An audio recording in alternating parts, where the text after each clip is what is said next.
Bueno, vamos a comenzar.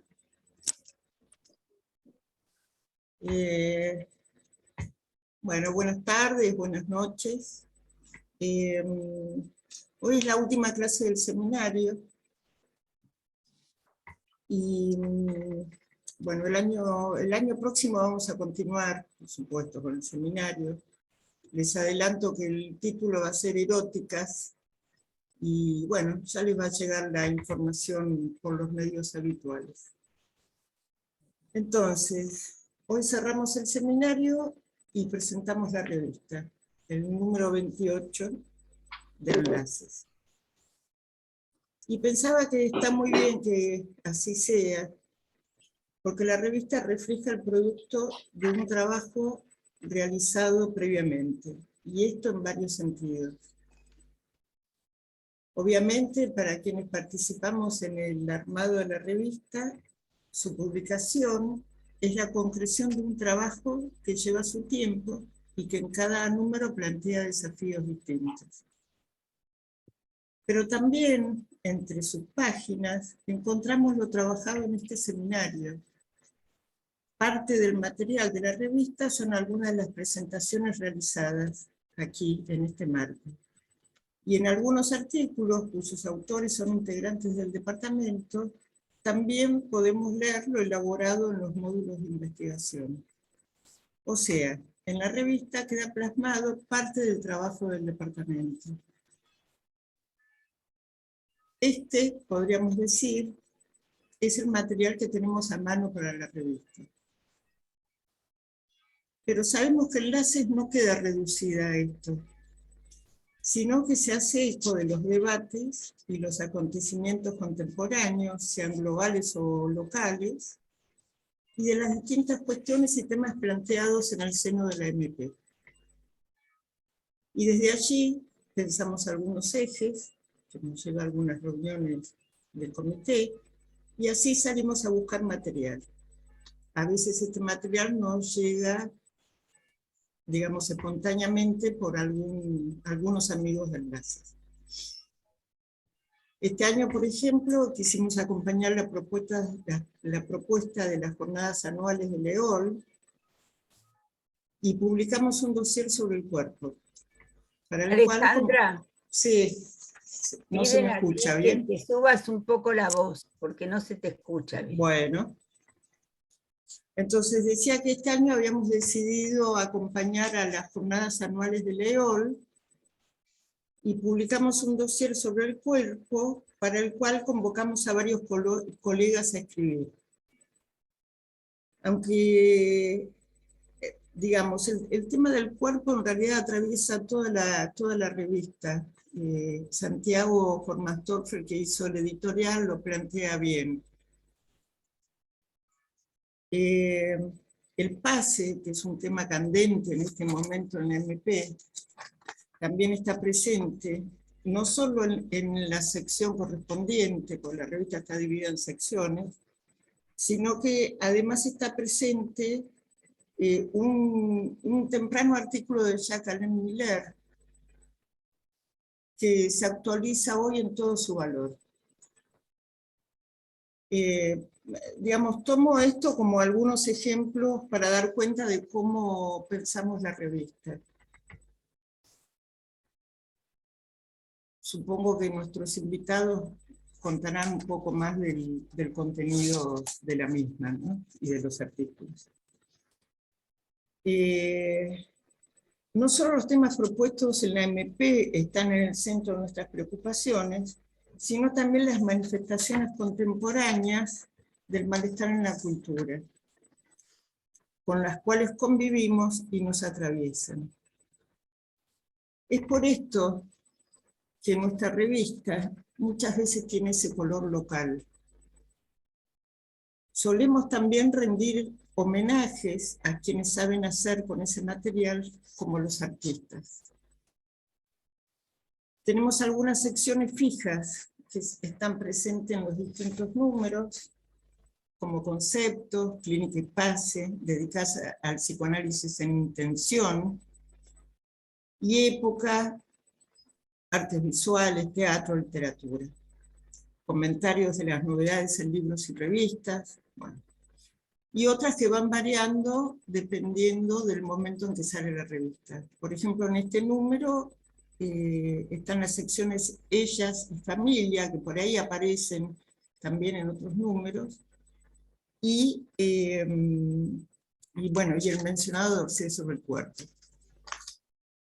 Las secciones, a su vez, si se fijan en el índice, tiene subsecciones. Pero la revista no se agota en el formato papel, sino que tiene su parte virtual que llamamos lecturas online, que podríamos decir que en sí misma es una revista digital. En la revista impresa ustedes van a encontrar que algunos textos o incluso algunas secciones remiten a algunas entradas online, porque o son artículos que trabajan el mismo tema, o porque el tema de lo digital permite formatos que la revista impresa no permite. Por ejemplo, se pueden publicar textos más extensos, videos. Por ejemplo, tenemos en la sección literatura, que para este número había muchos trabajos, muchos y muy buenos trabajos. La dividimos en dos. Entonces está la parte que está en la revista impresa y la parte que está en la revista virtual. Pero además hay una interesante conversación que mantuvo el módulo de literatura con la escritora Luciana De Luca. Otro ejemplo es la entrevista que Analía Domínguez Neira le hizo a Milton Laufer, que se dedica a la literatura electrónica. Entonces, en la revista impresa está la entrevista, y en la revista online, en las lecturas online, hay un video que muestra ejemplos y referencias de este tipo de obra en Latinoamérica. Bueno, nada, les quería contar un poquito cómo se armaba la revista, apenas un poco. Y ahora llega el momento de los agradecimientos. Y en este punto siempre me parece maravilloso la cantidad de colegas que se movilizan para el armado de la revista y el entusiasmo con el que responden. En épocas de exaltación del individualismo, forclusiones varias y tecnociencia, presentar esta revista, sostenida por el deseo de quienes participan en ella y por el trabajo con otros, no me parece poca cosa, y la verdad que es una gran alegría. El nombre mismo de la revista y del departamento, Enlaces, va en contra de la época y su empuje. Bueno, voy a ser un poco injusta. No voy a poder mencionar a todos los colaboradores porque sería muy extenso. Pero sí quiero nombrar a quienes conforman el comité de redacción. Ellos son Eliana Amor, Ivana Bristiel, Analía Domínguez Neira, Nilda Herman, Santiago Formastorfer, Mónica Lax, Cristian López, Elsa Maluenda, Romina Martínez, Liliana Magua, Cecilia Parrillo, Pablo Russo, Blanca Sánchez y Graciela Schmitzer. En el comité de redacción tenemos un trabajo en común, que es pensar la política de la revista para cada ocasión, como les venía contando, y otras tareas comunes, que algunas quizás son un poquito tediosas, pero bueno, las sobrellevamos. Pero lo interesante es que cada uno supo encontrar su lugar para sus intereses y gustos, y su saber hacer. Diría que el comité funciona como una gran orquesta. Cada uno toca el instrumento que prefiere y que sabe ejecutar. El resultado final no depende de nadie en particular, pero sí es necesario que cada uno haga lo suyo.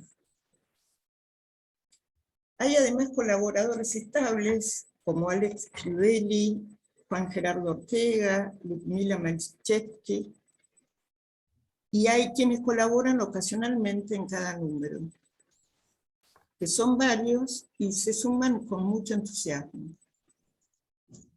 Es muy importante también el trabajo que hacen los corresponsales de distintos lugares donde la AMP tiene sus escuelas. A todos ellos nuestro agradecimiento. Están todos mencionados en la retiración de etapa de la revista. Agradecemos también a Eduardo Medici, nuestro asesor en artes visuales, que siempre nos pone en contacto con el artista que ilustra la revista y con sus obras. En este número contamos con las maravillosas niñas de Bettina Pietro. El aspecto estético y gráfico es muy importante para nosotros y está muy cuidado por quien diseña la revista, Marisol Maidana. Agradecemos también a Alejandra Gleis, que nos acompaña pacientemente desde su editorial Grama desde hace ya varios años. Y por supuesto, agradecemos a todos aquellos que nos confiaron sus trabajos. Los autores de los textos que hoy aparecen publicados en este número de enlaces en sus dos versiones. Bueno, quiero decir que fue Liliana Maua quien organizó esta presentación, que Santiago Formastorfer y Analia Domínguez Neira acompañaron armando la difusión. Y para terminar voy a hacer algunos agradecimientos a título personal. En alguna otra ocasión, en otra presentación de la revista, dije que Enlaces es uno de los nombres del saber hacer de Mónica Torres. Le agradezco su generosidad al permitirnos a cada uno de los integrantes de Enlace hacer uso de él. También quiero agradecerles a Pablo Russo y a Blanca Sánchez, los otros responsables del departamento, porque tengo la tranquilidad de contar con ellos ante cualquier consulta o dificultad. Bueno, les conté un poquito, como alguien me dijo, al backstage de la revista. Ahora le toca el turno a los lectores, así que voy a pasar a comentar, a presentar a los invitados de hoy, a quienes por supuesto también le agradecemos su presencia y el trabajo que se han tomado. Bueno, Aníbal Lecerre, psicoanalista, miembro de LEOL y de la MP. A Aníbal suele ser un invitado habitual al seminario, y la verdad que siempre es muy interesante escuchar sus aportes. Fue uno de los primeros AE nominados en la escuela, en el año 1996. Es docente del IPDEVA. Tiene publicados varios libros sobre psicoanálisis. El último se titula La Hidra Neoliberal, del 2020, pero también ha escrito ficción. Plagios azarosos y contingentes, del cual en el Enlace 24 publicamos algunos fragmentos de ese libro, y las novelas Contra el Destino y El Círculo. Es director responsable de la revista digital La Libertad de Pluma, y en este número de enlaces hay un artículo suyo muy actual sobre las nuevas derechas, a las cuales Aníbal le puso, lo entrecomilló, lo de nuevas derechas. Bueno, Virginia Nottenson, psicoanalista, miembro de LEOL y de la MP, actualmente forma parte del directorio de LEOL y es responsable de la Comisión de Biblioteca. Es coordinadora del área de adolescencia del Centro de Salud Ramón Carrillo de San Isidro. Y Virginia, bueno, Virginia también, con Virginia contamos, ha hecho algunas traducciones en algún momento para la revista.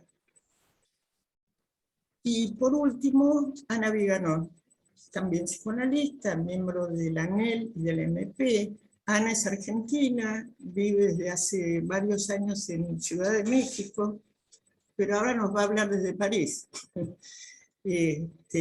Bueno, es consejera de la ANEL y forma parte de su directorio, que también tiene publicado un artículo muy lindo sobre Frida Kahlo en este número.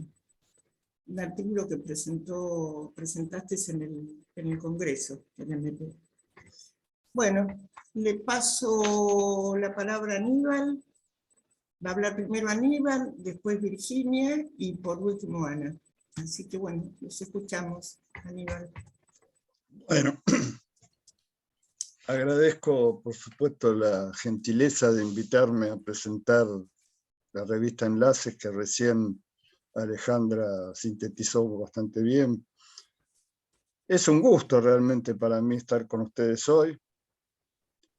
El gusto no anula cierto compromiso, y hay que tratar de estar a la altura. Pero en fin, como dice el refrán que cita Lacan varias veces, para un hombre nada es imposible, lo que no puede hacer lo deja de lado. Digo esto porque me dieron tantas páginas para comentar que necesariamente tuve que dejar de lado, pero creo que con estas breves palabras que les voy a decir, el espíritu de esas páginas que dejé de lado no quedan de lado. Bueno, ya que estamos en refranes, hay muchos, ¿no? Pero hay uno que dice, quien mucho abarca, poco aprieta. Bueno, este refrán no se corresponde con la revista. Lo cito como de manera inversa, digamos. La revista es abarcativa, ¿no? Recién Alejandra nos daba un panorama de esa dimensión, pero también aprieta la revista. Aprieta en el sentido de rigurosidad. Entonces, esa rigurosidad y esa amplitud nos llama en un sentido a la síntesis, sino al desarrollo. Al desarrollo, pero también a detenerse en la lectura atenta y la reflexión. Entonces sí, es verdad que el título mismo, ¿no? Enlaces, implica generar lazos, y el compromiso de muchos, como recién decía Alejandra, lo demuestra. Un trabajo sostenido durante muchos años. Este número es el 28. Recién preguntaba, y bueno, en algunos años salieron más que un número, pero son muchos años igual de trabajo sostenido, ¿no? De trabajo constante. ¿Qué nos dice eso? Bueno, nos dice muchas cosas, pero en síntesis nos habla, nos muestra y nos transmite un deseo decidido. Un deseo decidido que se plasma en cada número, pero que va más allá del número, ¿no? Recién también decía que con esta actividad se cierra el seminario, ¿no? Y es la última, pero es un cierre y una apertura a la vez, porque con la revista se abre a la investigación, a la lectura, a seguir sosteniendo el trabajo. Entonces, es difícil sintetizar un estilo de la publicación. Vengo sosteniendo que es abarcativo, que es riguroso, pero creo, y me atrevo a decir, que el motor, lo que subyace, lo que la hace atractiva, es que si bien es una publicación que, como dice Psicoanálisis y Cultura, en la tapa misma, si bien es una publicación que toca los temas de cultura, y cuando decimos cultura decimos época, decimos malestar, toca los temas de cultura, los temas de coyuntura, pero de los temas vigentes en nuestra comunidad, también lo señalaba Alejandra recién, pero digo que la matriz que podemos nombrar como que le da un sentido a la revista es que toma los problemas cruciales del psicoanálisis, haciendo eco del título del seminario 12 de Lacan. Basta mirar el índice para corroborar esta afirmación. Por supuesto que toma también temas, toma los temas también de los psicoanalistas, pero no necesariamente los temas de los psicoanalistas son problemas del psicoanálisis, son problemas de los psicoanalistas, no es lo mismo. Entonces hay que diferenciarlo. Entonces creo poder sostener con fundamento que este es un eje fundamental de la publicación y que la hace atractiva y vigente. No es una revista para archivar en la biblioteca. El viernes Alejandra me la trajo y la dejo arriba del escritorio y la voy leyendo, ¿no? Había leído lo que me habían mandado por mail, pero es una revista para mantenerla en el escritorio, ¿no? Recién decía el cierre del seminario y la apertura. Bueno, la apertura a leer y a sacar las consecuencias de esa lectura es lo que nos convoca y nos enlaza a la revista. A cada lector la revista lo enlaza, vamos a decir así. Entonces, en esta línea de problemas cruciales voy a tomar algunos ejemplos dentro de lo que me han asignado para ilustrar esta idea. Comienzo por el texto de Miller, que fue uno de los que me han dado. Es un texto difícil, es un texto para estudiar. Pero hay una pregunta muy interesante que hace al problema crucial, que es, ¿cuál es el discurso de Lacan en su progreso, en su abrirse camino? En la secuencia, dice creo, intrínsecamente infinita, de los desarrollos de las tesis, pero en particular de una tesis, la de que el inconsciente está estructurado como un lenguaje. Subrayo intrínsecamente infinita, en tanto es indemostrable, no obstante refutable. Es decir, que es incesantemente verificado y siempre en curso. Porque ese incesantemente verificado y siempre en curso pone las cosas del lado del no todo. Y la cuestión de la publicación en su vigencia es ubicarse también más allá de lo abarcativo en ese costado del no todo. Como se ve, el problema del psicoanálisis, que aquí se extrae en este comentario de Miller, es la verificación de la tesis en cada análisis, y cómo las mismas nutren el discurso analítico. Aquí resuena, y Miller lo toma, el tema del pase. Es decir, la demostración que se hace en cada caso, es decir, en cada tropiezo, en el sentido etimológico del término, al dar al inconsciente. Al dar al inconsciente. Lacan toma primero los tropiezos de Freud. Ordena todos los tropiezos y los conceptos en la estructura del lenguaje. Sueño, lapsus, etcétera, etcétera. Bajo la forma de mensaje a descifrar. Pero implica que los conceptos inventados por Freud y en un sentido ampliados y multiplicados por Lacan, encuentran una razón necesaria de estar referida a esa estructura del lenguaje. Se trata no solo del inconsciente, sino de la pulsión, de la transferencia, de la repetición, del narcisismo, etcétera, etcétera. Pero también del psicoanálisis mismo y de los psicoanalistas. Y creo que hoy la época nos reenvía a esta cuestión de una manera muy fuerte. Después lo voy a ampliar un poquito si puedo. Es decir, como problema tenemos el constante proceso de verificación, tanto digo del psicoanálisis como de los psicoanalistas. Es un proceso que en cada tiempo se relaciona a la época y a las inercias que la época le presenta al psicoanálisis. Ante ellas, cómo mantener vigente y presente el inconsciente.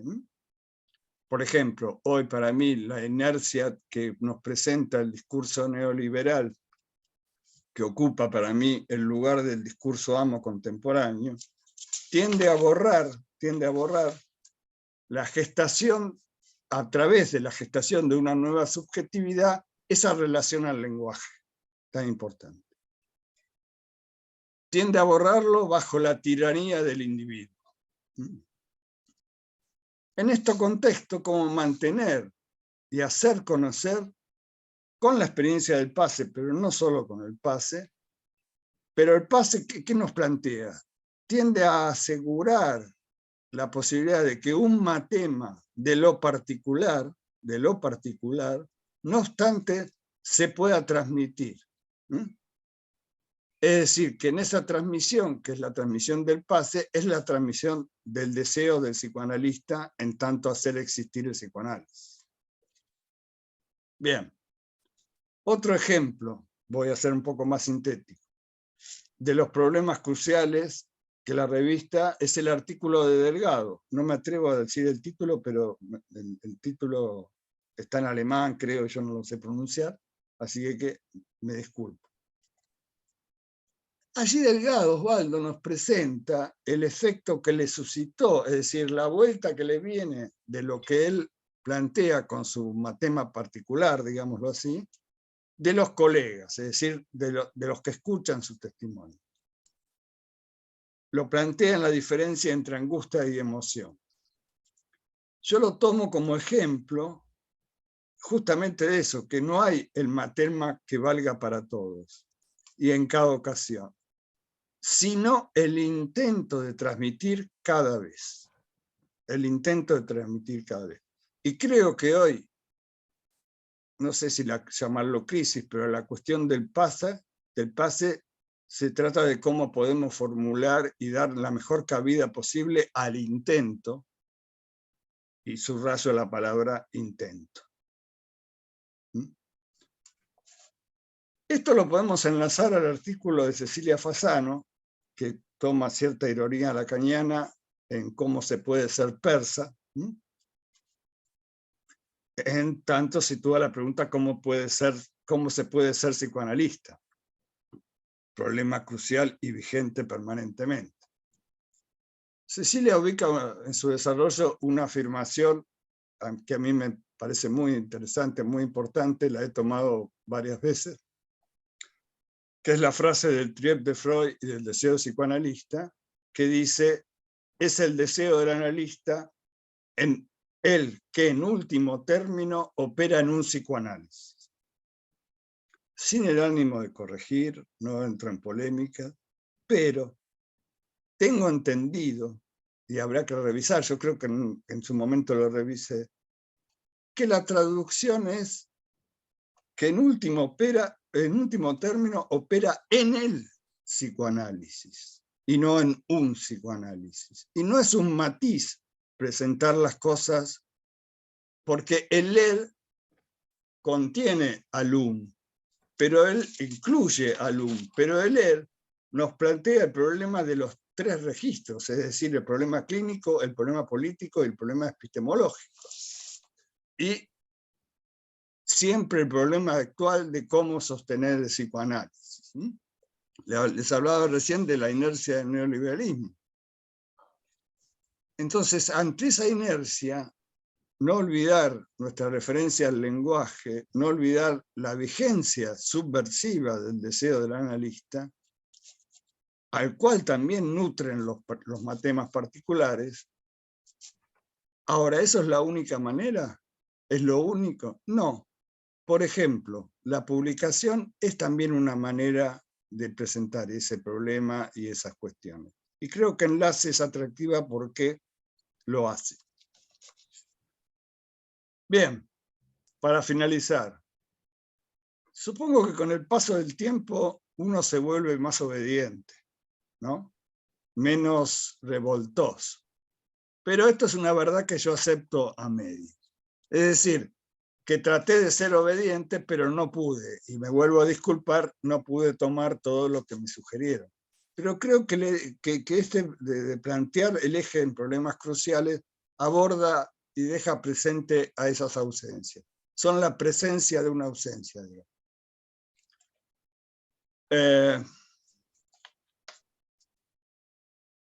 Entonces, por último término, que no es lo último, sino en el sentido de apertura que hablaba recién, al cerrar el seminario y abrir la lectura, me voy a referir al preciso artículo de Mónica Topp, el régimen del goce. Ya que solamente el título ya nos presenta un punto crucial.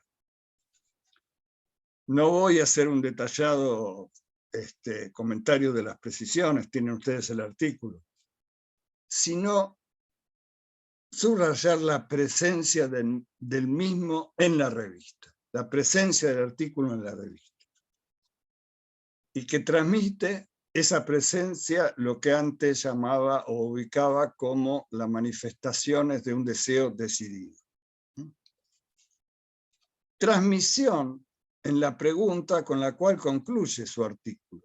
La voy a citar, la pregunta. Dice así: ¿ese saber leer el síntoma es lo mismo que el deseo del analista para el ultimísimo Lacan? ¿Qué responde Mónica? Que sí. Que saber leer el síntoma es la producción de ese poema del lado del analizante, la producción del poema o su tema particular, y tiene que ver con la manera de hablar del deseo analista para el ultimísimo Lacan. Estoy totalmente de acuerdo con eso. Entonces ahí nos deja las puertas abiertas. La puerta que nos enlaza a los problemas cruciales del psicoanálisis y que la revista, muy bienvenida, nos enlaza a ese enlace. Así que gracias por la revista y por permitirme decir estas palabras. Bueno, muchísimas gracias, Aníbal. Fui obediente con el tiempo, ¿eh? Que conste. Bueno.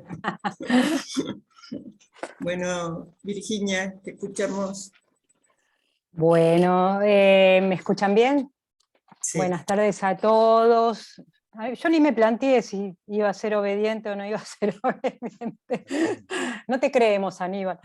En principio quiero agradecer al Departamento Enlaces su invitación, a su directora editorial, Mónica Torres, especialmente, a su directora, Alejandra Antuña.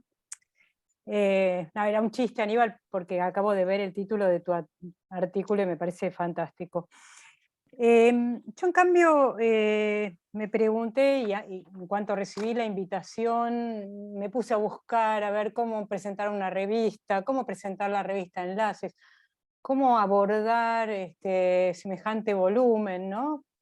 Estuve buscando los días previos en algún sitio con la esperanza de toparme con algo.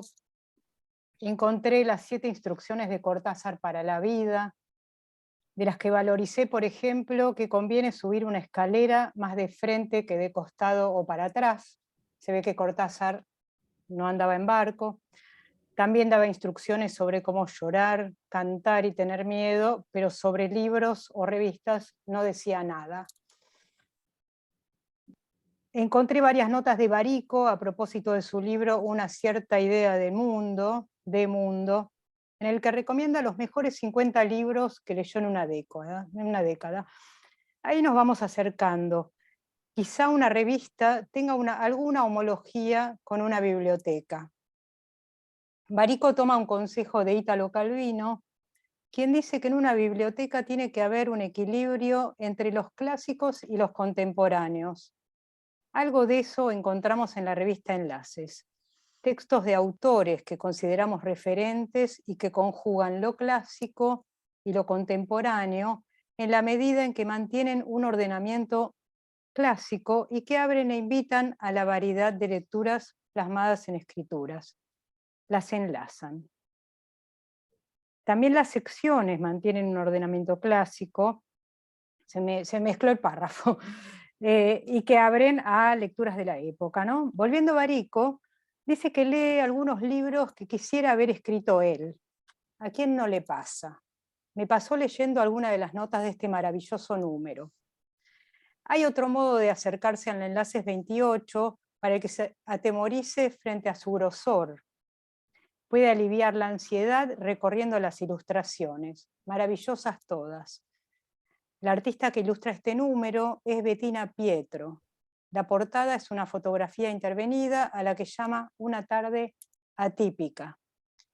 Bettina es presentada por Elsa Maluenda, que remarca que en el universo del artista son relevantes los objetos de uso frecuente y cotidiano. Sus niñas crean un clima de aparente liviandad en los que podemos intuir algo de otro espesor, de otra densidad. ¿Cómo no evocar a la muñeca de La hija oscura o a la niña de Lewis Carroll? A Elsa le evocan las mujeres inmortalizadas por Grete Stern de los años 40 para la revista Idilio. Serían para ella, nos dice, sus herederas empoderadas. Intentaré ahora, en el recorrido de las secciones que me invitaron a comentar, hacer pasar algunos detalles del Enlaces 28. La verdad es que quise tomar algún detalle de cada uno de los artículos de la revista en papel, y algo de eso después lo pude reducir un poco, por suerte. La sección Ellas es enmarcada por María Leonor Solimano con la pregunta por la representación social de las mujeres, la partición entre la mujer y la madre, así como las múltiples realizaciones en el no tener. En La Orlán, que recrea Blanca Musacci, descubrimos una experiencia e impacto de un análisis a partir del cual inventa su nombre como el rechazo a lo muerto de su escritura, y desencadena el recurso interminable al quirófano bajo el lema «El cuerpo es un traje» y el intento de tener un cuerpo sin ninguna pérdida. La sección sigue con unos trabajos de investigación notables de Fabián Feinwachs y Ana Viganó, que nos hablan de Clarice Lispector y Frida Kahlo. Para leer lo que Fabián nos quiere transmitir, es necesario suspender los diagnósticos, ir más allá de ellos para alcanzar el término de lo inexpresivo del libro, La pasión según GH de Clarice. Recrea un encuentro en la novela que reenvía al personaje principal a su vacío existencial, a su identidad de vacío. Término precioso que comparte en este caso el personaje de la novela con una cucaracha, y que se puede reencontrar en varios de los cuentos de Clarice Lispector, ¿no? Este mecanismo, que se encuentra en varias obras de la autora, descubre un goce por fuera del goce fálico que le da un estatuto de outsider de la lengua. La escritura de Clarice Lispector es variada, desde columnas en un periódico en sus inicios, ensayos, novelas, cuentos para niños, etc. Fabián nos dice que cada escrito acompaña hechos importantes de su vida. Lispector dice: lo que escribo no está hecho para ser leído, está hecho para ser. Me permito entonces una expresión de Lacan cuando habla de un contrapsicoanálisis. ¿No serán escritos contrabiográficos? El exhaustivo recorrido de Fabián levanta olas que desbordan lo bello de la escritura de Clarice. Para finalizar con esta sección, pasamos a otra artista de la mano de Ana Viganó, con el trabajo que presentara en el último congreso de la MP, que nos conmovió tanto, al menos a mí. Lo llama una solución Frida, escribir con los ojos. He visto una foto en Facebook de la cantidad de libros que Ana recorrió para su artículo. Ana se centra en un recuerdo infantil de Frida Kahlo en el lugar de lo traumático y las soluciones que encuentra con el recorte de la mirada y de la voz, lo que inspiró el cuadro Las dos Fridas. La encarnación que fue Diego Rivera como letra de amor, ligada a las ensoñaciones infantiles, y el tratamiento de una escritura en particular de una letra. En este recorrido maravilloso, Ana nos regala un plus, la manera de sentirla de Carlos Fuentes, quien describe su singular presencia sonora y cómo algo de esa voz pasa a los otros. ¿Será esa la presentación social de la que habla María Leonor? Dejo sin nombrar el divino detalle final del artículo de Ana para que cada lector lo descubra. La siguiente sección, Familia, está en continuidad con esta, si consideramos el paso de ellas a la feminización del mundo. Marcela Negro se detiene en lo que se juega en el paso de la concepción de la familia según Lacan, como transmisión de un deseo no anónimo, a la parentalidad concebida por Marielene Bruce. ¿Qué consecuencias vemos en la clínica? Pablo Russo, en el marco del seminario de este año, interroga la lengua materna. lo despliega en su lectura de la primera novela del joven escritor vietnamita Ocean Vuong, encarnando en ese nombre artístico que fue dado por su madre, el trayecto por el Océano Pacífico desde Vietnam a los Estados Unidos, recorrido de su abuelo americano, soldado en la guerra de Vietnam, y de su familia a la inversa. Es un libro botella al mar, larga carta dirigida a una madre que no tiene acceso a esa lengua. Quizás, entre el nombre adoptado y el escrito inaccesible para su madre, podemos pensar en la construcción de una metáfora paterna. Cito algunas preguntas que orientan el trabajo de Pablo. ¿Es con la lengua materna que cada ser hablante balbucea su singular la langue? ¿O es más bien con su la langue que transforma su laleo en lengua, en otro? ¿La lengua materna se pierde? Es un rodeo que invita al lector. La segunda parte de mi presentación está dedicada a las secciones de artes visuales, cine, teatro y literatura, con notas de Gleusa Salomón, Adriana Tirkiel y Débora Maguas, que nos da el marco teórico para pensar de qué se componen las imágenes y conceptualizar la obra de arte. Adriana trabaja las cuestiones del tiempo y la temporalidad a través del David de Bernini y de su película, y de una película, Bernini no hacía películas, que se llama The Clock, que es un ensamblaje con una duración real de 24 horas. Gleusa Salomón nos hace conocer a la artista brasilera Ligia Borba y sus maravillosas obras realizadas frente a lo real de la pandemia, entre ellas La botella de Klein y Las intrusiones. Estas obras permiten acercarnos a la imposibilidad de imaginar lo real y a la concepción de un cuerpo tórico. Les recomiendo ver las piezas, en la revista hay algunas fotos y buscarlas por internet porque realmente son muy interesantes. Es a partir de esta nota que se me armó otra serie, la del encierro de la pandemia y los productos de la pospandemia, ya que la obra de Ligia Borba tiene que ver con la pospandemia. Serie en la que a modo de pasadizo podemos desplazarnos de una habitación a otra, tóricamente en el mejor de los casos. Así, mi primera salida, hablo en primera persona, mi primera salida luego del encierro a un teatro fue para meterme en otra habitación, que parecía más bien una caja de Pandora por los personajes que la habitan. Hablo de esa gran obra, Habitación Macbeth, de Pompeyo Audibert. Y digo ya que se trata de una reescritura de la obra de Shakespeare, a la que interpreta y dirige. Leyendo el artículo de Dubati encontrarán el porqué de ese nombre, su relación con la pandemia y el habitar la pieza de teatro a través de un cuerpo habitado por fantasmagorías, que tocan la historia y lo local. Hay que leerlo para descubrir su relación con el grotesco japonés que está en el título. Liliana Maguas entrevista al actor y director, quien con mucha generosidad habla de la época, del cuerpo del actor y el teatro. Y si se trata justamente, como titula su último libro del 2019, del teatro como un acto político, y trata justamente de este libro, ¿no? Me trabé. Si se trata realmente en cada obra de un acto político, si es la idea. Es una gran entrevista y una gran entrevistadora, hay que decir, Liliana, ¿no? Paso a otra época, que justamente Charly García tildó como de encierro, plasmando un disco al que llamó Yendo de la cama al living, que supongo que todos tendremos en nuestras casas, y que coincide con Malvinas.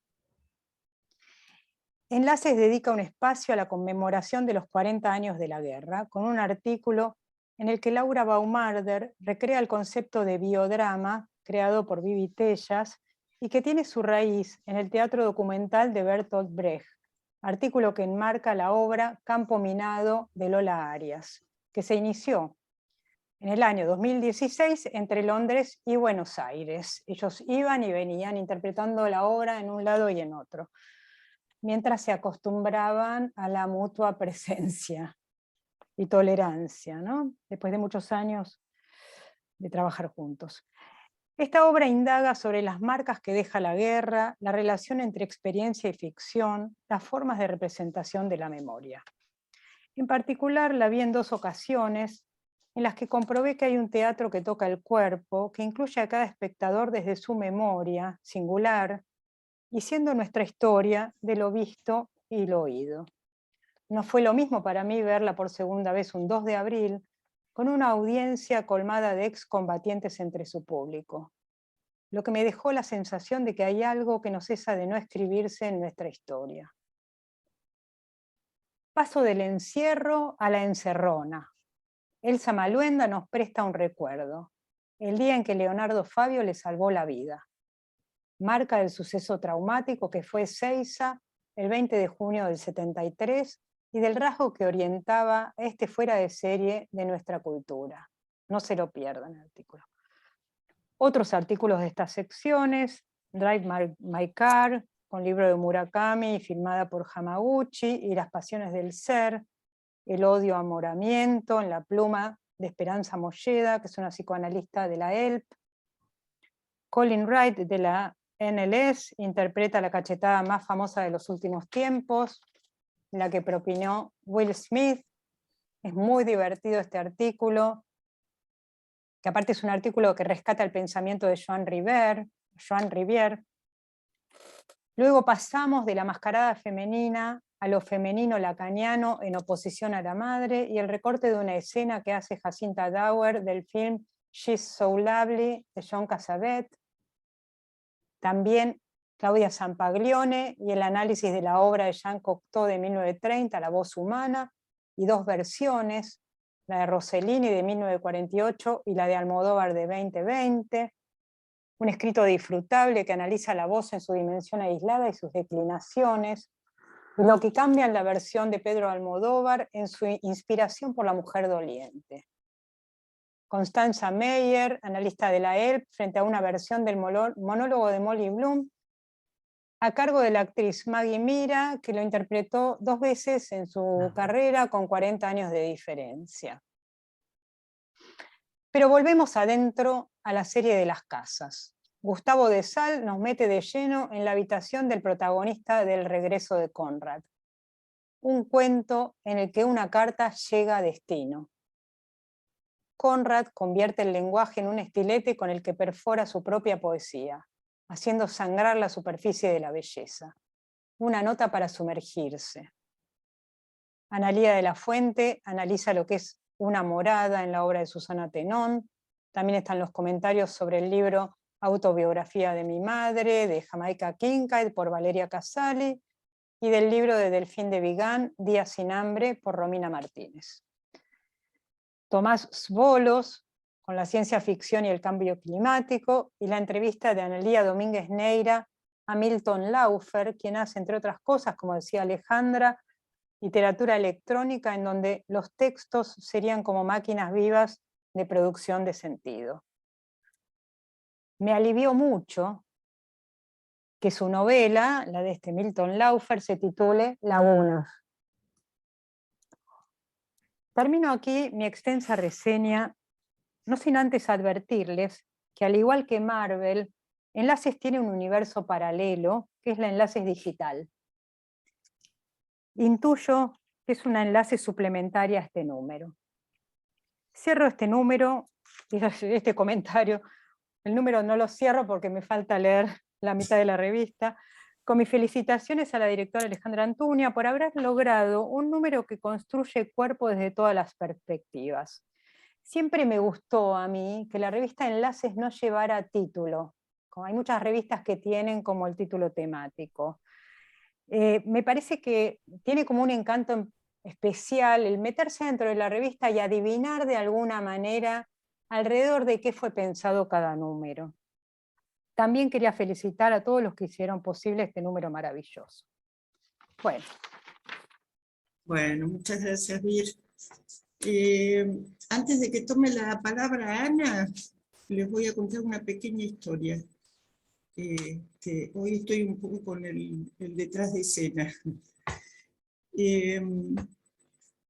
Es una historia que, digamos, que está en relación con uno de los artículos que mencionó Virginia. Me refiero al comentario, un comentario muy lindo, que Constanza Meyer hace sobre la puesta en escena que la actriz Magui Mira hace del monólogo de Molly Bloom.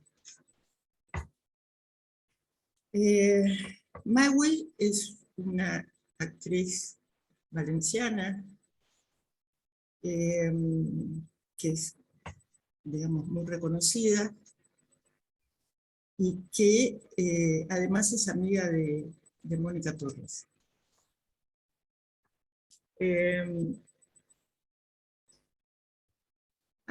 Hace un tiempo alguien le hace llegar a Mónica una entrevista que le hacen a esta actriz, donde ella cuenta que representó este monólogo de Molly Bloom hace alrededor de 40 años atrás.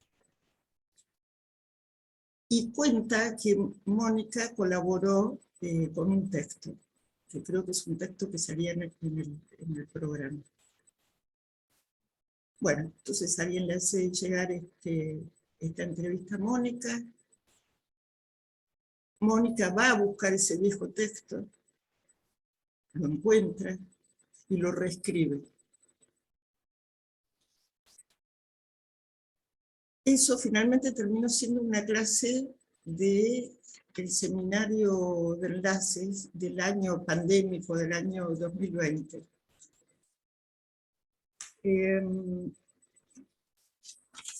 Esa clase está publicada en el número anterior de enlaces y también está publicada en el libro Invenciones de la Sexuación, que es el libro donde digamos, está todo el seminario de ese año.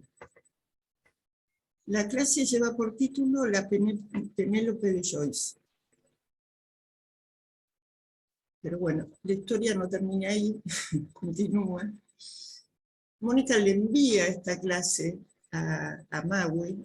Magui se entusiasma y decide poner nuevamente la obra en escena.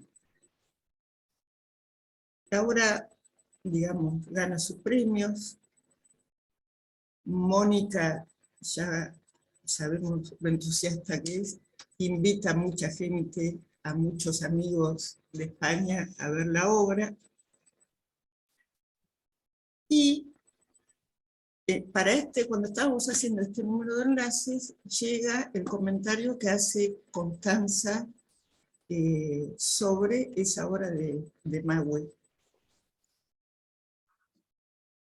Y bueno, nada, me gustaba contar esta historia, me parece que es un buen retorno de algo que fue publicado en enlaces anteriores y que aparece, digamos, el efecto de eso en esta revista. Bueno, eso. El comentario de Constancia es muy lindo. La verdad es que está muy, muy bien escrito, transmite muy bien. Uno tiene ganas de ver la obra leyendo el comentario. También teníamos ganas de verla cuando Mónica nos contaba todo esto. El título de ese comentario es Molly Bloom, un decir encarnado. Bueno, ahora sí, Ana, si quieres hacer tu comentario, te escuchamos. Claro que sí.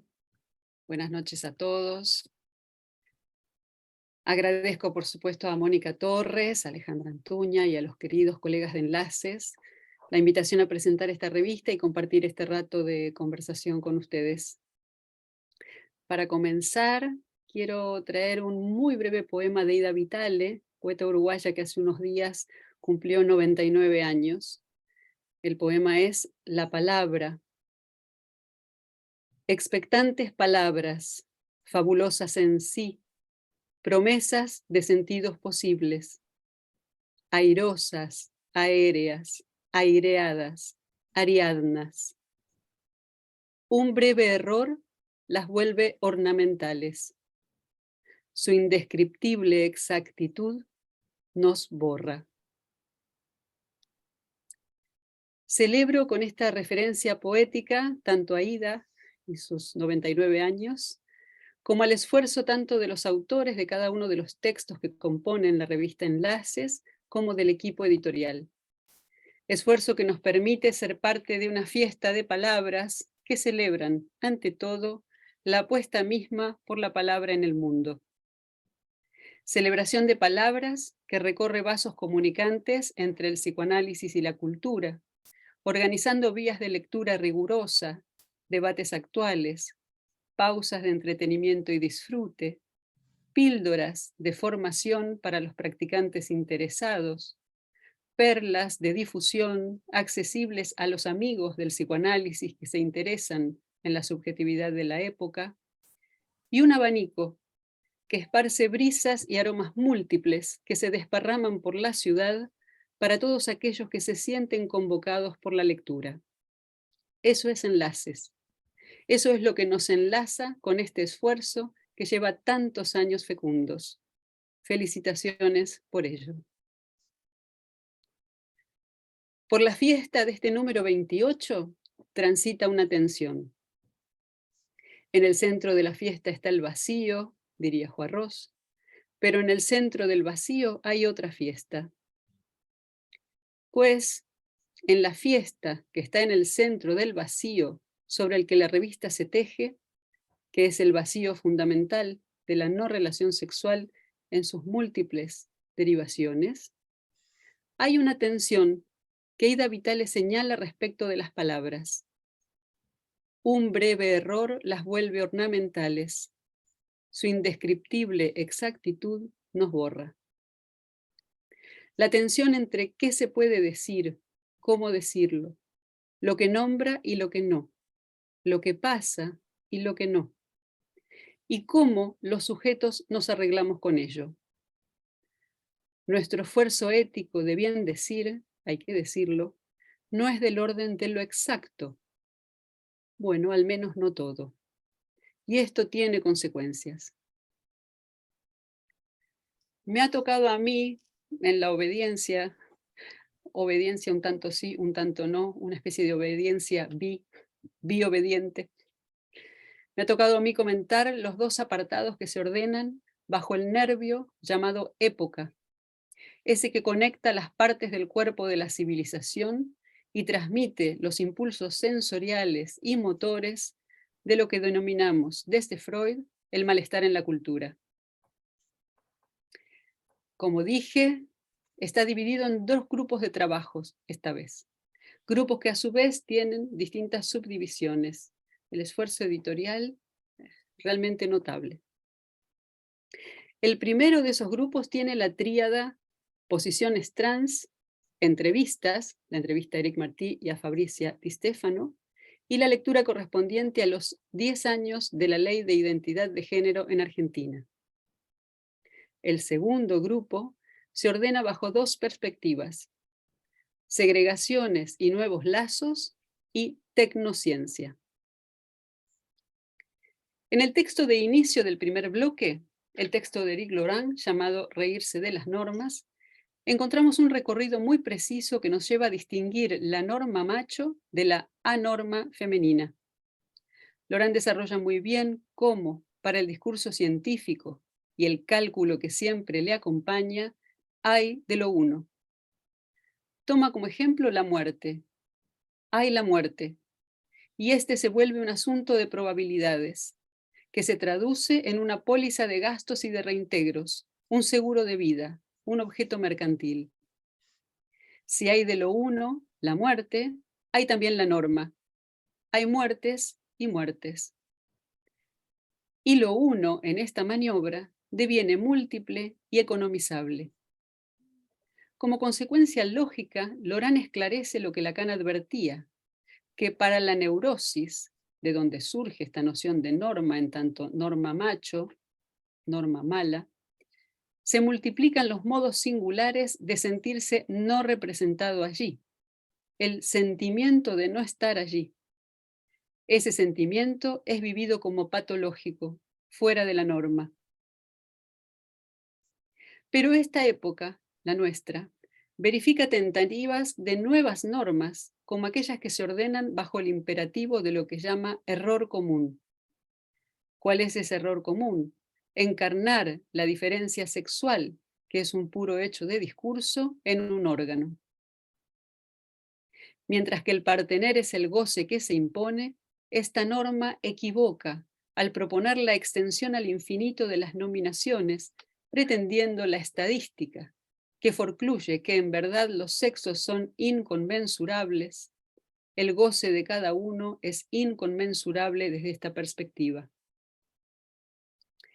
Esta plataforma política, que queda así planteada, es de algún modo retomada por Araceli Fuentes, sin saberlo. Es la lógica editorial que va ordenando un hilo que se puede extraer en esta lectura, en su texto Acontecimiento de cuerpo y sexuación, en tanto distingue que el alcance de ser dócil a los trans, uno por uno, no comporta de ninguna manera ser dóciles a la ideología, que lleva al cenit la noción soy lo que digo que soy, propuesta totalmente contraria al psicoanálisis mismo. Mientras que hombres y mujeres son semblantes, hay un real que se experimenta con extrañeza. Eso goza ahí, o mejor aún, eso se goza. Lo extraño, lo hétero de ese goce se sitúa en el cuerpo. El síntoma anuda lo real del goce al lenguaje, pero no todos tienen disponibilidad de contar o inventar un síntoma. A este proceso de que por medio de un síntoma se arribe a una posición sexuada, para quienes lo pueden transitar, lo llamamos sexuación. Y no se trata de una elección subjetiva, se trata de una insondable decisión que lleva su tiempo. Por otra parte, verificamos que en el desacuerdo con su cuerpo, algunos buscan, a falta de síntoma o anudamiento posible, un cambio en el cuerpo. Alejandra Gleis, en el texto De lo neutro a lo fluido acerca del sexo de los modernos, nos hace una síntesis precisa y rigurosa del libro de Éric Martí, en el que la autora destaca la oposición entre el silencio de lo neutro, utopía política y especulativa, que intentaba perturbar las representaciones de los sexos a través de una reconstrucción radical de los dispositivos de la sexualidad, movimiento además ubicado como propio de los modernos en la Francia de los años 60, una oposición, retomo, entre el silencio de eso neutro y la proliferación nominativa, el activismo nominativo que proviene mayormente de los estudios de género, activismo nominativo LGTB, cuya estrategia se formatea con el pincel del free market y el pluralismo liberal, sin olvidar el impulso del self-making, mucho más propio de la cultura norteamericana en la que Judith Butler abreva, y que intenta volver a las perspectivas de género un acto en sí mismo performativo. Las dos entrevistas que siguen a continuación, y digo a continuación en la numeración de las páginas, pero mejor aún en la lógica de lectura del hilo que pude extraer, son joyitas de la revista. La primera, El género y los cuerpos, la realizan Laurent Dupont y Eric Zuliani a Éric Martí. Allí los entrevistadores plantean a Martí algunas paradojas, varias, de las que destaco la primera. Centrados en las teorías de género y el modo de concebir el género que propone Judith Butler, hay una progresiva desaparición del cuerpo sexuado biológicamente, es decir, del cuerpo del lado de la naturaleza. Sin embargo, lo que se verifica en los movimientos trans es una hiperpresencia del cuerpo biológico, en las requeridas, por ejemplo, transformaciones quirúrgicas, hormonales, etc. La respuesta de Martí es fantástica, porque de algún modo además nos incluye, y esto es algo que Di Ciaccia destaca en la entrevista siguiente, en otro contexto. Martí dice: de modo general, creo que la cuestión del cuerpo es problemática para todo el mundo, para toda forma de pensamiento. es un punto a la vez enigmático y casi imposible de tratar en el campo de las personas que se posicionan en el espacio del pensamiento, como si hubiera una forma de resistencia casi espontánea a integrar la cuestión del cuerpo de manera real en el discurso del pensamiento. No es más que a partir de una imagen que el pensamiento puede abordar la cuestión del cuerpo. Más allá, en una reflexión que estaría fuera de la percepción, fuera de la mirada, el cuerpo, dice, es casi impensable. Me parece importantísimo para nosotros que, más allá de que él se apoya muchísimo en Lacan, sabemos que para Lacan fue una inclusión que llevó algunos años considerar el cuerpo de esta manera. Incluso considerar o reconsiderar lo imaginario y su estatuto al final de su enseñanza. Insisto con la cita de Martí, fuera de la mirada, para Martí el cuerpo es casi impensable. No quiere decir que no se sienta, evidentemente, es que no se piensa allí sin el soporte de la mirada. Aquí encuentra argumento para decir que el rechazo de la mirada y de la interpretación que se verifica en el movimiento trans da cuenta de que no se trata de un universo de representaciones. El cuerpo trans es lo que se muestra. Pero también se verifica, paradójicamente, que entre el movimiento trans y los sujetos trans hay intersticios, espacios posibles de ficción. Lo que se encuentra en la vida verdadera, dice Martí, la universidad, el trabajo, el consultorio, es que los discursos no dicen de la singularidad que se intenta ordenar bajo el significante trans. La entrevista a Fabrizia Di Stefano la realizan Antonio Di Ciacci y Fabio Galimberti y se titula El cuerpo en la contemporaneidad. Allí Di Stefano destaca que su esfuerzo consiste en la puesta en tensión de lo múltiple, confrontado y en fricción con el uno. La idea fuerza es que el cuerpo no es un objeto total. La experiencia del cuerpo comporta, lo dice así, destellos de vacío. Mientras que el síntoma es lo que cada sujeto inventa para fabricarse su propio modo de gozar, toma, por ejemplo, el síntoma del la trans y dice que es el passing, es decir, la pregunta por ¿paso yo por una mujer? Con la paradoja de hacer existir esa mujer que se quiere alcanzar en ese passing. Una hipótesis de salida de las paradojas para Di Stefano es que no es necesario operar sobre el propio cuerpo. Hay que operar, tal vez, nos dice, con el propio cuerpo. Sutileza a seguir en detalle. Finalmente, en este bloque, la historización relativa a los 10 años de la Ley de Identidad de Género en Argentina que nos regalan Alejandra Crivelli y Jacinta Duer con el texto Nombrar, nombrarse, hacerse nombrar, parte de una pregunta realizada hace una década. ¿Qué cambia y qué permanece igual cuando el otro social, a través de las ficciones jurídicas, reconoce de manera totalmente inédita los nuevos estilos de vivir la pulsión en nuestra época?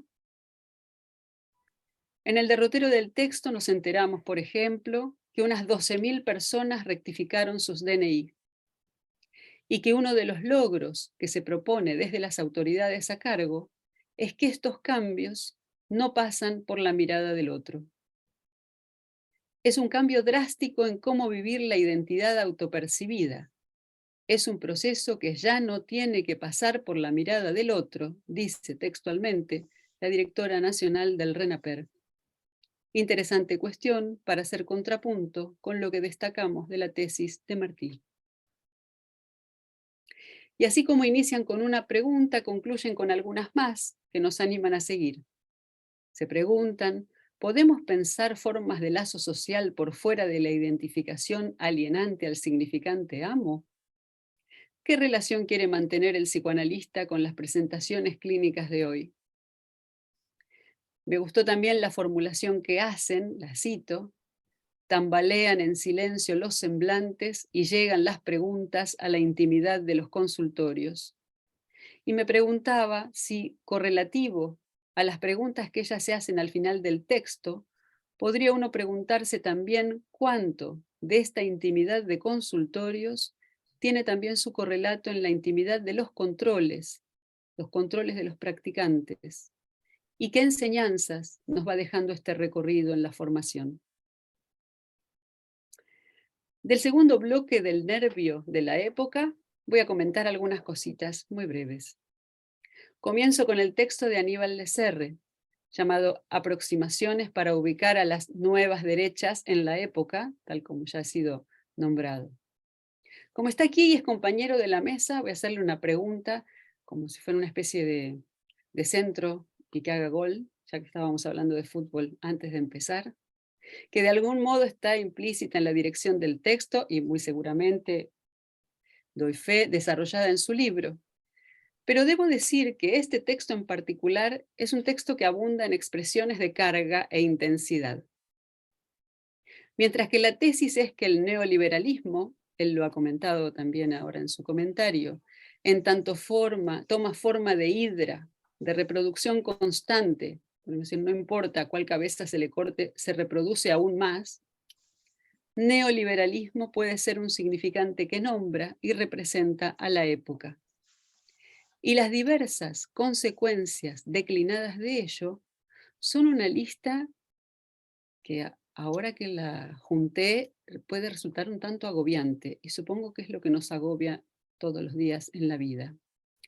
Nombro algunas cosas que cita aquí Aníbal: segregación ramificada, ansiedad perpetua, depresión, inestabilidad e insatisfacción, desarraigo, confusión, desorientación, barreras de imposibilidad sobre pensamiento y acción, destrucción, reconstrucción, destrucción, cinismo, odio y agresividad, resentimiento y desaliento, ser despreciado y despreciar, y debe haber alguna más a lo largo del texto. La pregunta simple y sencilla: ¿se sale de esto, Aníbal? ¿Hay alternativas? Tú mete el gol, por favor, apenas termine. En el derrotero del no todo, Silvia Smazanovich, nos lleva de la mano de Sartre a considerar la pasión antisemita como una pasión y una concepción del mundo. Si el judío no existiese, la pasión antisemita lo inventaría. Lo judío, entonces, como tal, es lo inasimilable, por lo cual se trata de hacer valer, dar lugar a lo judío en cada uno, incluso lo judío en los judíos. Destaca entonces una tensión que me parece fantástica entre la democracia y el antisemita, entre la democracia y los derechos del hombre, pero podríamos extenderla entre el demócrata, incluso la democracia, que yerra en lo singular, y el psicoanálisis, que requiere de la democracia, por lo menos hasta ahora, pero que resguarda lo singular, muy especialmente allí donde otros discursos yerran. Hay una cita que ella trae: el antisemita, antidemócrata, es un producto natural de las democracias y solo puede manifestarse en el marco de la república. Los judíos, no obstante, tienen un amigo, el demócrata, pero es un lamentable defensor. El demócrata, como el sabio, yerra lo singular. El individuo no es para él otra cosa que una suma de rasgos universales. Bien, la tensión del demócrata con el psicoanalista está planteada. En Estados del malestar y nuevos lazos, texto de Paula Iturra, Paula nos cuenta de una manera muy genuina y esperanzada lo que han sido los movimientos populares en Chile. Parte de lo que ella llama leer los muros. Hay dos frases escritas en los muros que me llamaron la atención. Una: no era depresión, era capitalismo. 2: No fueron 30 pesos, fueron 30 años, haciendo alusión a los jóvenes que se saltaron las vallas del transporte público y que fueron el inicio de la ola. Paula nos dice: me es imposible ser indiferente a lo que palpita alrededor de nuestros consultorios y que en ocasiones aparece en nuestros divanes. Parto por casa en un intento de ir leyendo los modos particulares en cómo se presentan los malestares de la civilización y los nuevos lazos hoy. Un texto muy rico, pero que ahora impone una pregunta. No sé si está Paula aquí. La pregunta es por el plebiscito que se hizo en Chile, por la reforma constitucional, salió 60-40 en contra de la reforma. Queda la pregunta: ¿qué pasó allí?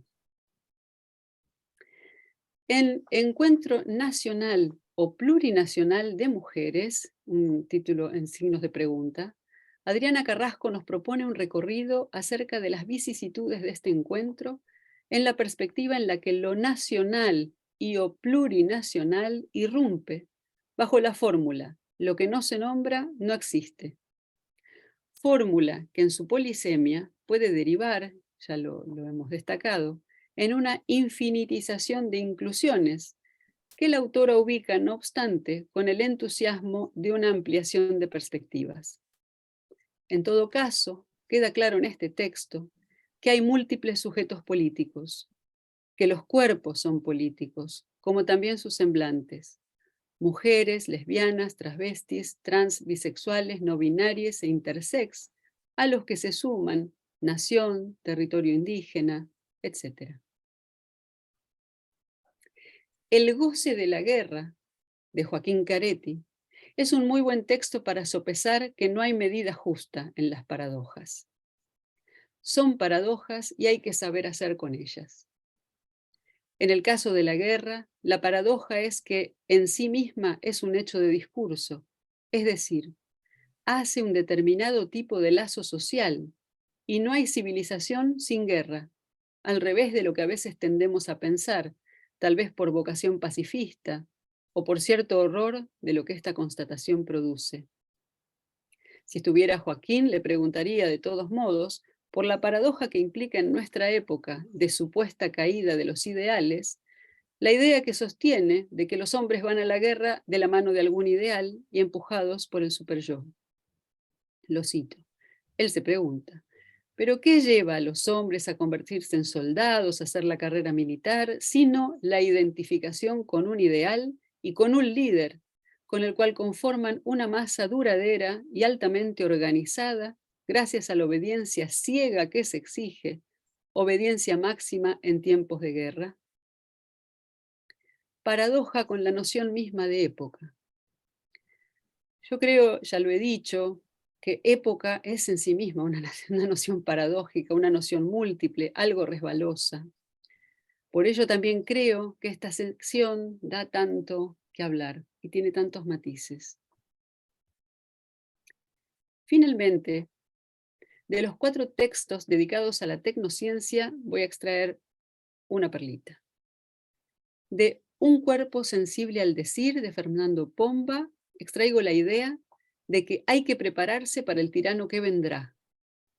Una idea potente en la línea de la guerra y del porvenir de una ilusión que no hay. En Ceder el goce o Ceder al goce, discurso capitalista y acto analítico, de Araceli Teixidó, no sé si lo he pronunciado bien, si no me disculpo, destaco la idea de cómo se nos fuerza cada vez más a limitar las expresiones de afecto so pena de la introducción de la sospecha de un posible abuso. Época de la cancelación generalizada. Y también, en tensión con esto, la generalización de la singularidad que como acto borra la esencia misma de lo que cualquier invención singular quiere inscribir. Del texto de Gabriela Medín, estuve toda la tarde jugando con Alexa, los asistentes de voz y la infancia. Me encanta este texto. Quiero situar 2 cuestiones. Una, lo que ella sitúa en el recorrido como lo que era y lo que es ahora, y lo ubica en dos frases. Dice, hay dos frases que a lo largo del siglo XX han sido fundamentales para marcar el tiempo de la infancia.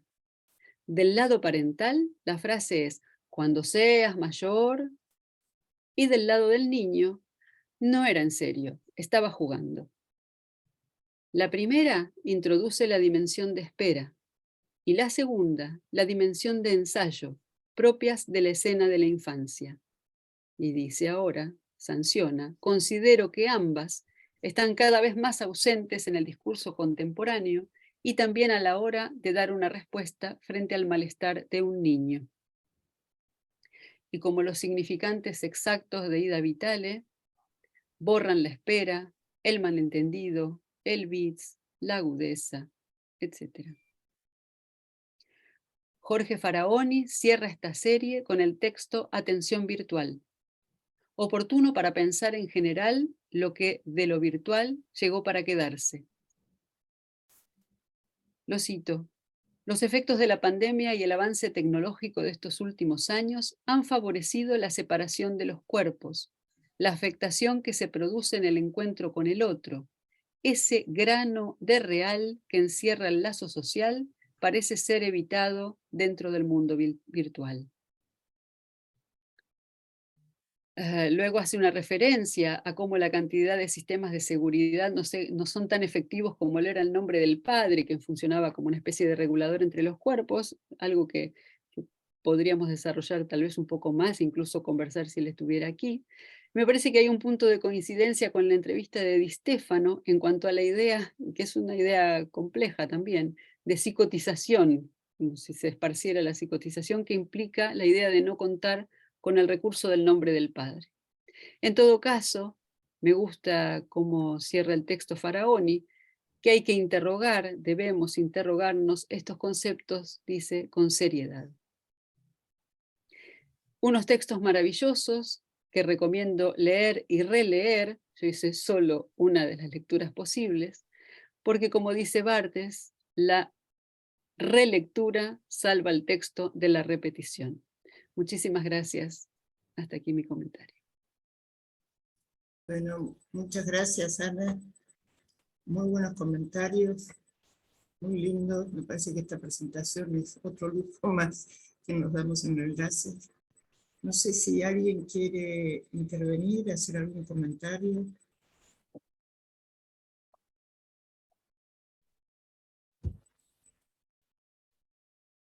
Bueno, me siento un poco obligado a responderle a Ana. El gol. Tiró el centro, no sé si puedo hacer el gol. No sé. No es tan simple la pregunta, ¿no? No, Se sale de esto. es broma. Sí, Es no, ya broma, te entendí. Creo haberte entendido. No es tan simple, digo, se sale de esto. No se sale. No se sale por el momento, no se sale. Es la cuestión circular del discurso capitalista que nos tiene. Pero si no se sale, ¿qué hacemos? El tema es cómo transitamos el no salir. Y no, entonces podemos decir, no vemos una salida, la salida, pero vemos intentos, inventos, series fallidas, pero que en la pluralidad nos presentan una dinámica, que sería algo así como invención, fracaso, invención.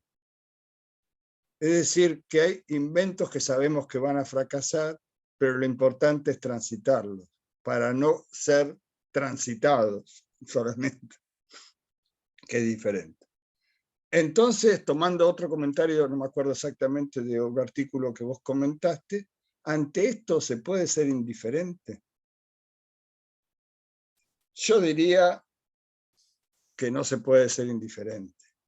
Y creo que es un problema crucial para tomar el tema que había presentado, sobre qué posición desde el discurso analítico tenemos con respecto a esta indiferencia cuando está vigente, digamos. Entonces, me atrevo a contestarte parcialmente de esta manera y te agradezco el comentario que has hecho. Y la culpa la tiene Blanca Sánchez. Yo te voy a decir. Blanca me llama, me manda un mail, me dice, para mañana podés tener un artículo sobre las nuevas derechas, más o menos así fue la cosa. Podés escribir algo, podés otra cosa, pero nos interesaría las nuevas derechas. Y entonces, bueno, no me daba ninguna alternativa. Entonces yo digo, bueno, voy a inventar algo, voy a fracasar y después seguimos inventando. Entonces pude pensar un poquitito, por eso el título es de este tema de las nuevas derechas, que realmente es un tema que nos atraviesa también, ¿no? Quiero decir, no hay que pensarlo en otras latitudes, hay que verlo en nuestras propias coordenadas, ¿no? En fin, pero bueno, yo le agradezco a Blanca que me haya pinchado para escribir. Sabíamos a quién le pedíamos el invento. Sí, sí, sí, sí. Bueno, Bueno. yo quisiera decir algo Dale. poquito, porque ya agradecer sobre todo. Agradecer a los presentadores que han hecho a su manera una excelente presentación, con sus estilos diferentes, pero realmente una lectura de enlaces que me conmueve, ¿no? O sea, que me parece que la representa bien y a la vez me resulta conmovedora, porque bueno, es mucho tiempo el que hace que intentamos esas cosas que hoy describieron ustedes tan bien, ¿no? Y luego agradecer, por supuesto, en especial a la que, como era la que estaba agradeciendo, no se le pudo agradecer, que es Alejandra Antuña, es decir, a la directora de la revista, que hace un trabajo impecable y con su estilo, ¿qué les podría decir? Modesto, callado. Ella hace múltiples cosas y hace hacer también, ¿no? Por supuesto está rodeada de un excelente equipo, que es todo el comité de redacción, y al que también quiero agradecer, porque hace tantos años que venimos trabajando, que yo escribía un poco de entre casa, no me acuerdo en qué módulo, si era el módulo de la revista, creo que era el módulo de la revista, que en realidad yo me sentía igual en este momento cuando salió el número 28, igual de alegre, igual de contenta, igual de emocionada, que cuando salió el número 1, ese que en la sala de espera comentábamos que era un boletín en blanco y negro, y que ahí hablábamos del matrimonio, ¿no? Y que bueno, eso sigue siendo muy actual, y agradecer en especial a los que han hecho referencia al nombre Enlaces, porque en efecto creo que eso sigue estando, ¿no? Que eso que surgió un poco como un chiste entre Miller y yo, porque Miller nos había dicho que en vez de trabajar los nudos del amor, trabajáramos los semblantes del matrimonio, que era como casi una interpretación, o sea, que nos interesáramos en el otro, no fuéramos un grupo más hablando del amor. Después me permitió a mí un juego por el cual inventar la palabra enlaces, que a la vez a veces se usa en los comentarios sociales de los periódicos como matrimonios, ¿no? El enlace entre fulano de tal y fulano de tal, y a la vez me permitía jugar con lo que todos deseábamos, todos los que la armamos, que eran enlaces con otras disciplinas, ¿no? Como se ha escuchado hoy desde múltiples lugares en las 3 presentaciones y también en la introducción que hizo Alejandra. O sea que me parece un día para festejar. Me alegra mucho haberlos escuchado a todos, y bueno, y haber participado una vez más de un curso que cada vez nos gusta más, y que siempre esperamos que el próximo sea aún mejor. Así que todos esos agradecimientos quería hacer. Bueno, Me Pablo. sumo a los agradecimientos de Mónica, las excelentes presentaciones. Gracias, Aníbal, Virginia y Ana. Y solo quería agregar, creo que Aníbal, al intentar hacer el gol, al intentar responder la difícil pregunta de Ana, dio una definición, quizá no solo de la revista, quizá de ese colectivo de trabajo que es Enlaces, que sin ninguna indiferencia a los debates actuales, tanto dentro del psicoanálisis como del psicoanálisis con la época y con la cultura, que nos suele interesar mucho, con una posición tomada y apoyándonos en algo que se resaltó con el nombre de la revista y con el trabajo que hacemos, que yo llamaría simplemente transferencia de trabajo, además de mucho trabajo, sosteniendo que también tiene sus inventos, fracasos e inventos. Creo que Aníbal dio una definición que me gustó mucho, porque creo que en el seminario, en la revista y en todos estos años solemos intentar invenciones, fracasamos, volvemos a intentar nuevas invenciones. En todos esos planos, por lo menos lo intentamos, y me pareció un hermoso regalo para Enlaces. Gracias, Aníbal. Bien. Tienen el talento de la buena manera de fracasar, digamos. Emulamos a Beckett. Emulan a Beckett. Bueno. Bueno, me parece que podemos ir cerrando. Yo tengo una propuesta que me hizo pensar Aníbal. Así que les propongo que seamos obedientes al desobediente de Aníbal y que tengamos la revista sobre el escritorio. La revista es como los discos de Charlie, como decía creo que Virginia, siempre están a mano, siempre lo volvemos a escuchar, ¿no? Bueno, hasta el año próximo y muchísimas gracias a todos. Gracias a ustedes.